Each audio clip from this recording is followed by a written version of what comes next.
नमस्कार, स्वागत है आप सभी का। मैं हूं हिमांशु और आप देख रहे हैं हलचल इंडिया। बेबाक खबर तेज असर। आइए नजर डालते हैं आज की खास खबरों पर। अंतर्राष्ट्रीय महामारी कोविड-19 के दृष्टिगत हरिद्वार पंचपुरी क्षेत्र में सभी क्षेत्रवासी सरकार के निर्देशन में लॉकडाउन का पालन नियमानुसार कर रहे हैं, लेकिन उत्तराखंड के अन्य जिलों से बेहतर व्यवस्था के चलते कोरोना मरीजों की संख्या हरिद्वार में 7, देहरादून में 44, नैनीताल में 15, उधम सिंह नगर में 20, अल्मोड़ा में 2, पोडी में 2, उत्तरकाशी में 1 कोरोना पॉजिटिव के चलते ग्रीन जोन क्षेत्रों में शर्तों के साथ पाबंदियां हटा ली गई हैं। लेकिन हरिद्वार पंचपुरी क्षेत्र, जिसमें सप्तऋषि, भीमगौड़ा, मध्य हरिद्वार, कनखल, मायापुरी सहित कुछ क्षेत्र, ज्वालापुर में भी कुछ क्षेत्र ज्वालापुर के यदि देखे जाए तो अब तक लॉकडाउन की अवधि के दौरान कोई भी कोरोना पॉजिटिव नहीं पाया गया है। इस विषय के दृष्टिगत पूर्व कृषि उत्पादन मंडी समिति अध्यक्ष सामाजिक कार्यकर्ता संजय चोपड़ा ने मुख्यमंत्री त्रिवेंद्र सिंह रावत से मांग की है कि हरिद्वार पंचपुरी क्षेत्रों को सशर्तों शर्तों के साथ ग्रीन जोन घोषित किया जाए। मैं स्पष्ट रूप से इस बात को कहना चाहता हूं कि आप देखेंगे कि जब से लॉकडाउन की प्रक्रिया चल रही है, ये हरिद्वार पंचपुरी क्षेत्र जिसमें सप्तऋषि, भीमगौड़ा, मध्य हरिद्वार, कंखल, ज्वालापुर, देवतान मोहल्ला, जहाँ पर हमारे तमाम तीर्थ पुरोहित निवास करते हैं, उन अगर क्षेत्रों का अगर आप देखेंगे तो 22 मार्च से लेकर और अब मैं समझता हूं कि लगभग 50 दिन से ऊपर हो चुके हैं लॉकडाउन को। इसमें किसी प्रकार का कोरोना का एक भी मरीज पॉजिटिव नहीं पाया गया, कोरोना का मरीज ही नहीं पाया गया। तो मैं तो कहना चाहता हूं आपके माध्यम से कि हरिद्वार के साथ में इस प्रकार का भेदभाव क्यों। और वैसे भी तीर्थ नगरी होने के नाते यहाँ तमाम तीर्थ श्रद्धालु जो अपने परिजनों की अस्थि को लेकर आ रहे हैं, तो मैं समझता हूँ छोटी मोटी एक्टिविटीज, चाहे वो छोटा दुकानदार हो, चाहे वो मंझला दुकानदार हो, चाहे वो मैं समझता हूँ कि रेहड़ी पर खाना बेचने वाला हो, तो इस प्रकार के जो कारोबारी हैं उनको मैं समझता हूँ विशेष रूप से छूट दी जानी।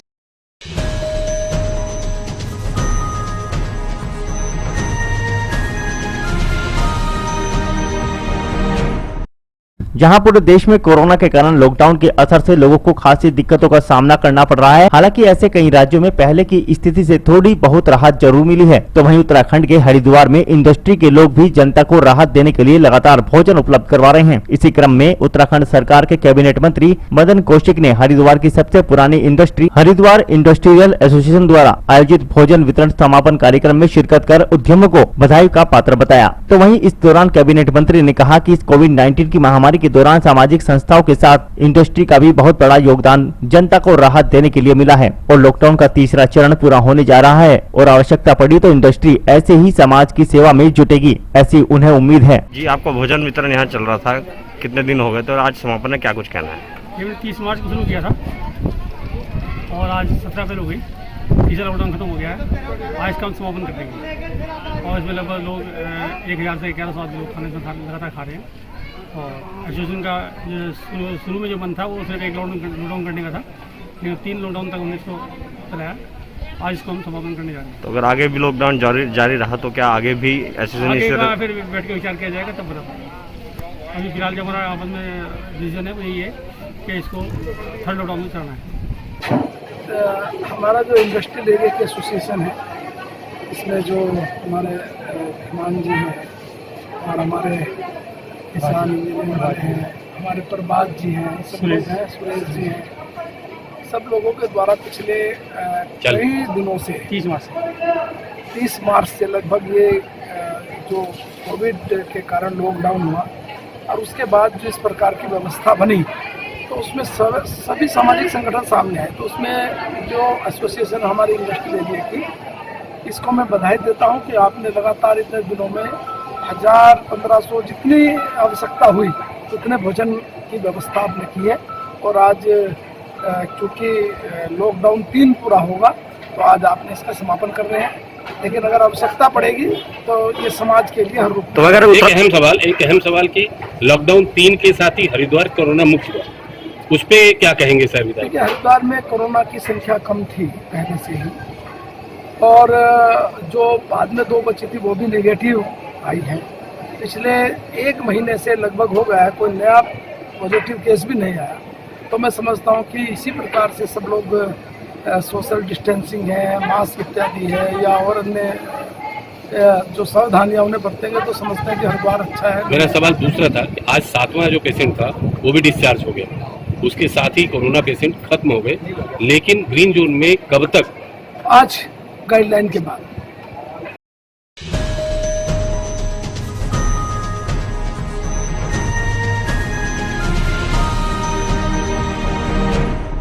जनपद मुजफ्फरनगर के गांधी कॉलोनी गली नंबर 23 में कॉलोनी वासियों और संवैधानिक आरक्षण संघर्ष मोर्चा के बैनर तले 5 अप्रैल से लगातार गरीबों मजदूरों के लिए भोजन की व्यवस्था कराई जा रही थी, जिसमें खाने के पैकेट बनाकर नई मंडी कोतवाली पुलिस की वैन को सौंपे जाते थे। इसी कड़ी में लॉकडाउन 3 के अंतिम चरण में रविवार को सर्वसम्मति से भोजन वितरण कार्यक्रम का समापन कर दिया गया। इस दौरान भोजन वितरण में सहयोग करने वाले गली के गणमान्य लोगों और संस्था के पदाधिकारियों व कार्यकर्ताओं को सम्मानित किया गया। संस्था के उपाध्यक्ष जय भगवान कश्यप ने बताया कि गांधी कॉलोनी के लोगों और संस्था के पदाधिकारियों द्वारा इस कार्य में भरपूर सहयोग दिया गया है। अगर भविष्य में जरूरत पड़ी तो वह और उनकी संस्था लगातार गरीब असहाय लोगों की मदद के लिए आगे आती रहेंगी। मेरा नाम जय भगवान कश्यप, मैं उपाध्यक्ष संवैधानिक आरक्षण संघर्ष मोर्चा।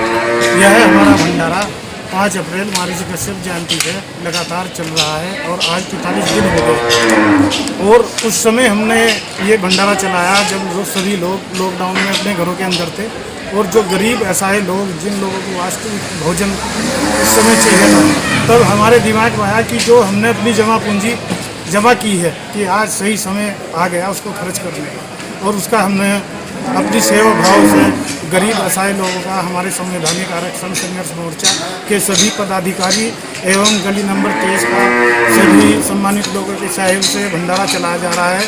और आज इसका 43वां दिन है और हम आज इसका 43वें दिन समापन हुआ है और यही संदेश देना चाहते हैं कि जिला मुजफ्फरनगर कोरोना महामारी बीमारी से भी मुक्त हो गया। और जितना भी हमारा सीएमओ, समस्त स्टाफ, डॉक्टर और एसएसपी साहब, डीएम साहब और पुलिस विभाग स्टाफ सभी को बहुत बहुत बधाई और शुभकामनाएं देते हैं। उन्होंने इतनी मेहनत करके इस बीमारी से भी मुक्ति दिलाई है। और कल हमारे डीएम साहब का जो जन्मदिन था उसकी बधाई देने हम डीएम आवास पे हमारी समस्त टीम गई, लेकिन वे वहाँ पर ना मिल पाई। नरेगा का जो संबंध में कार्य चल रहा है ये उसकी जांच के लिए गई थी। तो हम आज इसी आपके द्वारा ही उनको जन्मदिन की बहुत बहुत बधाई और शुभकामनाएं देते हैं। ये भंडारा हमारा संवैधानिक आरक्षण संघर्ष मोर्चे के बैनर के नीचे, जिसके संयोजक माननीय हमारे नरेश कुमार कश्यप एडवोकेट जी, 5 अप्रैल से चल रहा है और संवैधानिक संघर्ष मोर्चा गली नंबर 23 के सहयोग से चल रहा है। और संवैधानिक संघर्ष मोर्चा आगे भी जरूरतमंदों को सरकार की जो एडवाइजरी होगी उस पर काम करेगा।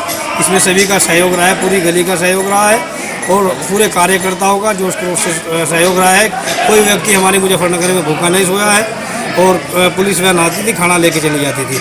आज इसलिए बंद करें कि आज हमारा मुजफ्फरनगर कोरोना मुक्त हुआ है। आज कोई भी एक भी केस मुजफ्फरनगर में नहीं है, इसलिए शासन के अनुसार ये किया जा रहा है कि इसको आज समापन कर दिया जाए। और भविष्य में आगे जब भी कोई ऐसी महामारी या कोई ऐसी आपदा देश में आएगी या प्रदेश में आएगी तो संवैधानिक आरक्षण संघर्ष मोर्चा तत्पर रहेगा हमेशा काम करने के। जनपद मुजफ्फरनगर के मीरापुर थाना क्षेत्र के गांव रसूलपुर गढ़ी में पशुओं के चारे के बंटवारे को लेकर हुई मामूली कहासुनी के बाद 2 पक्षों में संघर्ष हो गया। संघर्ष के दौरान एक पक्ष ने दूसरे पक्ष पर लाठी डंडों से हमला कर उनके घरों पर पथराव कर दिया। हमले में 3 युवतियों समेत आधा दर्जन लोग मामूली रूप से घायल हो गए। पथराव से मौके पर भगदड़ मच गई। सूचना पर पहुंची पुलिस ने भीड़ को तितर बितर किया। रविवार की दोपहर में गाँव रसूलपुर गढ़ी निवासी हसन व गाँव के ही शाहवेज के परिवार के लोग जंगल से पशुओं का चारा लेने गए थे। वापस आने के दौरान चारे को बांटने को लेकर दोनों के बीच कहासुनी हो गई, जो कि मारपीट में बदल गई। उस समय तो लोगों ने बीच बचाव करा दिया, लेकिन कुछ समय पश्चात शाहवेज पक्ष के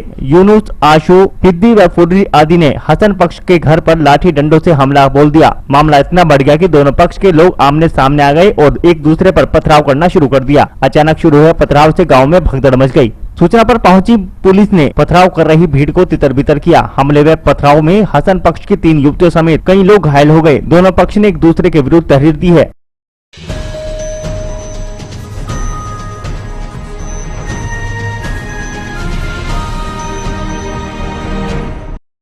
पंजाब व हरियाणा से बिहार बंगाल जा रहे करीब 500 प्रवासी मजदूरों से भरे 6 कंटेनर मीरापुर पुलिस ने चेकिंग के दौरान बीआईटी के समीप पकड़ लिए। कंटेनरों में जानवर की तरह ठूस ठूस कर मजदूर भरे थे। बिजनौर बॉर्डर पर बिजनौर पुलिस द्वारा वापस भेजने के बाद मीरापुर पुलिस ने सभी मजदूरों को बीआईटी आइसोलेशन सेंटर में ले जाकर उनकी सूची तैयार करनी शुरू कर दी है। लॉकडाउन के चलते प्रवासी मजदूरों की बदहाली की नई नई घटनाएं प्रतिदिन सामने आ रही हैं। प्रदेश के मुख्यमंत्री योगी आदित्यनाथ के मजदूरों की सुरक्षा व उनके जाने की व्यवस्था को लेकर सख्त आदेश दिए जाने के बाद भी जनपद में प्रवासी मजदूरों का चोरी छिपे अपने घरों को जाना जारी है। रविवार को पंजाब हरियाणा से करीब 500 मजदूर अपने छोटे छोटे बच्चों व महिलाओं के साथ कंटेनरों में छुपकर बिहार व बंगाल के लिए जा रहे थे। इस दौरान बिजनौर बॉर्डर पर बिजनौर पुलिस ने इन कंटेनर को रोककर वापस मुजफ्फरनगर के लिए भेज दिया, जिस पर उक्त सभी कंटेनरों के चालक इनको लेकर मीरापुर क्षेत्र के गांव कैलापुर जसमौर स्थित एक ढाबे पर आ गए। मजदूरों से भरे कंटेनरों की सूचना पर मीरापुर थाने की बीआईटी पुलिस मौके पर पहुंची और कंटेनरों की चेकिंग की तो उनके भीतर जानवरों की तरह करीब 500 मजदूर ठूस ठूस कर भरे गए थे।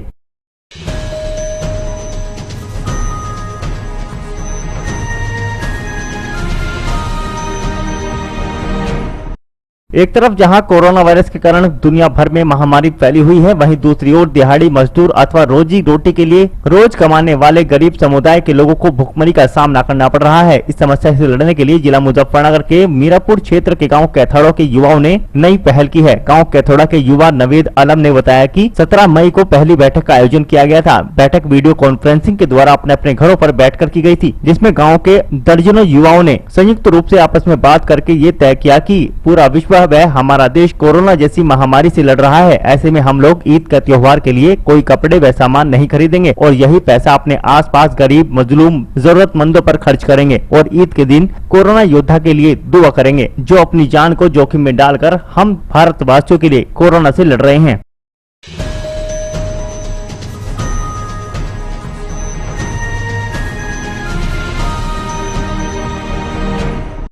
लॉकडाउन को गंभीरता से नहीं लेने वालों पर पुलिस ने जहां पर कहीं चालकों के दुपहिया वाहन सीज भी किए गए और कहीं के चालान काटे गए। कोरोना वायरस से लड़ाई में बार बार सहयोग की अपील करने के बाद भी लोग देश में लॉकडाउन का गंभीरता से पालन नहीं कर रहे। ऐसे लोगों के विरुद्ध प्रशासन के निर्देशानुसार मीरापुर पुलिस ने सख्ती अपनानी शुरू कर दी है। इसके चलते मीरापुर इंस्पेक्टर एचएन सिंह व कस्बा इंचार्ज जितेंद्र शर्मा ने समस्त स्टाफ के साथ बिना किसी कारण लॉकडाउन का उल्लंघन कर अपने दुपहिया वाहनों पर घूम रहे लोगों पर जमकर कार्रवाई की। ऐसे वाहन चालकों के वाहनों को पकड़कर सीज कर दिया गया और चालान भी किए गए।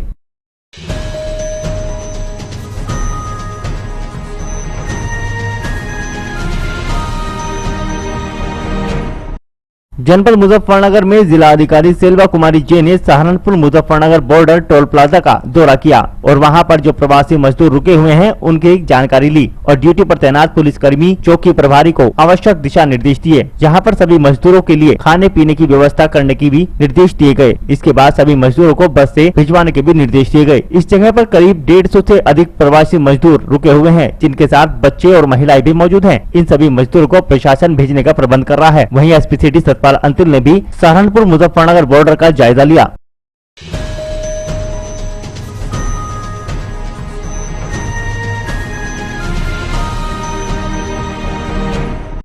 जहां एक तरफ कोरोना महामारी को लेकर देश थम सा गया है, वहीं दूसरी ओर आज कब्जाधारी ने अपना आतंक फैलाते हुए एक पीड़ित गरीब मजदूर के खेत पर जाने वाले चक्रोड़ को दादागिरी के जोर पर कब्जाने में कामयाब हुए। जी हां, पूरा मामला बरेली के थाना भोजीपुरा क्षेत्र का है, जहां एक पीड़ित गरीब मजदूर किसान ने अपने खेत में फसल उगाकर अपने बच्चों का पालन पोषण करता है। वहीं दूसरी ओर कुछ कब्जाधारी प्रधान की सांठगांठ के चलते खेत पर कब्जा करने में कामयाब हुए हैं। अब उस पीड़ित किसान की माने तो पीड़ित किसान का साफ तौर पर यही कहना है कि वह अपने खेत में फसल उगाकर अपने बच्चों का पालन पोषण करता है। वहीं किसान को उसके खेत पर आने जाने वाले रास्ते पर दबंग लोगों द्वारा अवैध कब्जा करने का पता लगने पर पहुंचा तो दबंगों ने अपनी दबंगता दिखाते हुए उसे वहां से भगा दिया। अब गरीब किसान ने प्रधान पर आरोप लगाते हुए कहा कि ग्राम प्रधान की मिली भगत के चलते उसके खेत पर जाने वाले चक्रोड़ पर अवैध रूप से कब्जा कर लिया गया है। खेत पर आने जाने का रास्ता भी बंद कर दिया है। वहाँ पहुँच गए थे, वहाँ जब जोत रहे थे तब गए थे, मना करा, तब उन्होंने हमें मारने के लिए भागे। उसके बाद हमने वीडियो बना ली। अच्छा, हम चले आए वहां से, वो रपटाया उन्होंने तो ये भाग गया है। जब हम वीडियो बना रहे थे तो उन्होंने मोबाइल छीनने की कोशिश की, फिर उन्होंने हमें रपटाया। गामा के ट्रैक्टर जोता है, इस्लाम अली नाम है उसका। ट्रैक्टर नंबर तो मुझे नहीं पता है और मैं कोई पढ़ा हुआ नहीं हूँ, जो मैं नंबर देख लेता। लड़का मेरा आया तो लड़के को मारने को सीधे हो गए। जब हम तो सयामपुर से आने में तहसील से तो हमें टाइम लगेगा आने में, 2.5-3 घंटे में हम यहाँ पाए। तो लड़का अकेला हमारा क्या करता, वो 5-6 आदमी उन्होंने जबरदस्त जोत लिया। लड़का वहाँ पास में था, वहाँ से हमें भेजा लड़का वो। अच्छा, जब ट्रैक्टर द्वारा खेत जोता गया था तो वो मुद्दई जो है खेत में जिन्होंने अवैध कब्जा किया है दबंगों ने, वो खेत पर मौजूद रहे थे? वो भाई उनका घर है, मकान है, दोनों तरफ मकान है, उनके चचा भतीजों का मकान है दोनों तरफ। उन्होंने जबरिया हमारा चक्रोट में, हमारा स्पेशल चक्रोट है खेत के लिए, और जबरिया उन्होंने डंगर उसमें भैंस बांधते हैं, निकलने नहीं देते हैं, और गड्ढा भी खोद रखा है, नल का पानी भी उसमें चालू कर रखा है। अंजन ले जाते हैं तो हमें इतनी दिक्कत हुई, कई बार तो हमारा अंजन पलट गया, और उसके बावजूद हमारी कोई वहाँ गाँव में सुनवाई नहीं करता है, ना हमारे को साथ देता है। क्या भू नक्शे में रास्ता है? वो नक्शे में है साहब, आप देख लें, उसे देख लिया जाए नक्शे में है कि नहीं है। अगर नहीं है तो हम उसको थोड़ी चाहेंगे। और बस 12 साल पुराना चक्रोट क्या वैसे थोड़ी पड़ गया, बिगड़ लेखपाल के, बिगड़ प्रधान के, उसके जरिए से थोड़ी पड़ा हुआ है। आपको निकलने में पहले भी कभी उन्होंने आपत्ति जताई थी? एक बार हमारी भाभी गई थी वहाँ, हमारे भाई जो सर्वे वगैरह भट्टे पे करते हैं प्राइवेट नौकरी, तो उनसे कहा तुम्हारा पैर काट लेंगे, इसमें का इंजन निकाला। तो हम एक सीधे नारी आदमी है कि हम किससे कैसे लड़ेंगे। आपने इसकी शिकायत की थी इससे पहले कहीं? शिकायत हमने वहाँ एक मुहज्जम है उनके पास शिकायत की थी। मुहज्जम कौन है? मुहज्जम एक गाँव के हैं, मौजूद आदमी हैं, और उन्हीं के ही हैं रिश्तेदार, उनसे शिकायत की थी। और एक बबलू है, उनसे शिकायत की थी। तो उन्होंने, और मुनक्खा नाम है कहते हैं उनसे, और उनका नाम है श्यावली।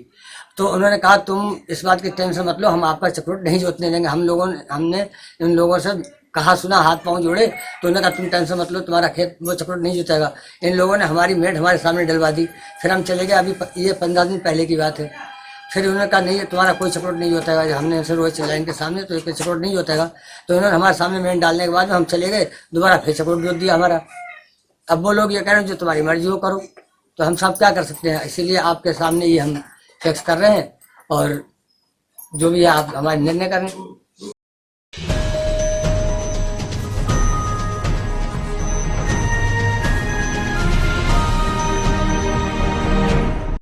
आज के बुलेटिन में इतना ही। कल फिर होंगे हाजिर कुछ नई और ताजा खबरों के साथ। देखते रहिए हलचल इंडिया, बेबाक खबर तेज असर।